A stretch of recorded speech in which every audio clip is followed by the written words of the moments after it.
দিল্লি নাকি ঢাকা, মুস্তাফিজকে নিয়ে টানাটানি, গায়ে উঠবে কোন জার্সি? প্রায় ৪৮ ঘন্টা ধরে ছিল উৎকণ্ঠা।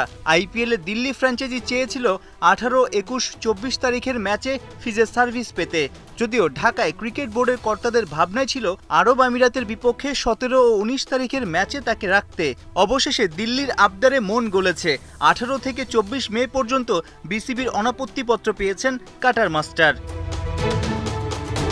ফারুক ফাহিমরা দক্ষতা দেখালেন, অনেকের মতে সঠিক সিদ্ধান্তই নিলেন। দুর্বল আরব আমিরাতের বিপক্ষে ম্যাচ খেলার চেয়ে আইপিএলের বড় মঞ্চে থাকাটা অনেক বেশি ফায়দার। ম্যাচ খেলার সুযোগ পেলে নিশ্চয়ই মুস্তাফিজের স্কিলের পরীক্ষা হবে, হয়তো ধারও বাড়বে।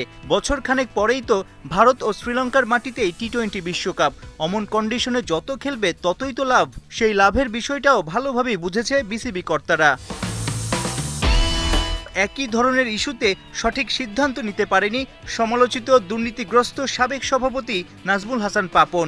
গেল আইপিএলে ক্রিকেটের সবচেয়ে বড় মাস্টারমাইন্ড MS ধোনির সান্নিধ্যে কি দারুণ সময় কাটছিল মুস্তাফিজুর রহমানের। অথচ দুর্বল জিম্বাবুয়ের বিপক্ষে টি-20 সিরিজের জন্য বেশ কটা ম্যাচ বাকি থাকতেই চেন্নাই থেকে নিয়ে আসা হয় বাঁহাতিকে। ভারতে কি বাংলাদেশে সে সময় ওই ঘটনায় অবাক হয়েছিল অনেকে। আবার আইপিএলে মুস্তাফিজ রব উঠবে। ১৮, ২১ ও ২৪ দিল্লি, মুম্বাই ও জয়পুরে মুস্তাফিজের ম্যাচ। গুরুত্ব দিয়েই কাটার মাস্টারকে নিচ্ছে দিল্লির ফ্র্যাঞ্চাইজি। প্রথম ম্যাচে কি একাদশে রাখবে?